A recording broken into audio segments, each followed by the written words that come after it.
I've got this disgusting mold growing in my shower, so I bought this mold stain remover to see if I can actually get rid of it. Keep watching to see if it works. All right, here it is. Active mold and stain remover. The first thing that's kind of annoying, you've got to take the lid off, remove the inner seal, then swap the flat cap for the pointed cap so you can actually use it. Not a huge deal, just slightly inconvenient. Once that's done, twist off the pointed cap, and now we're ready to apply it. Here's what we're working with. Look at that. Black mold all along the bottom edge of the shower and into the corner.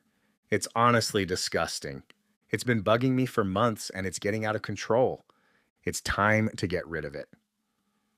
The gel is pretty thick, which is nice because it doesn't just drip everywhere.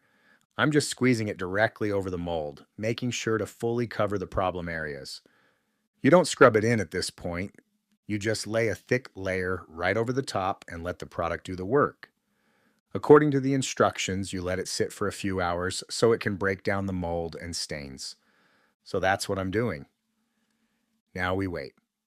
All right, it's been a few hours. Now I'm coming back with a scrubber to work across the surface and help remove the gel. You can already see the difference as I start scrubbing. The mold is lifting and the area underneath looks way cleaner. I'm just working my way across the entire section until all the gel is loosened and the mold is gone.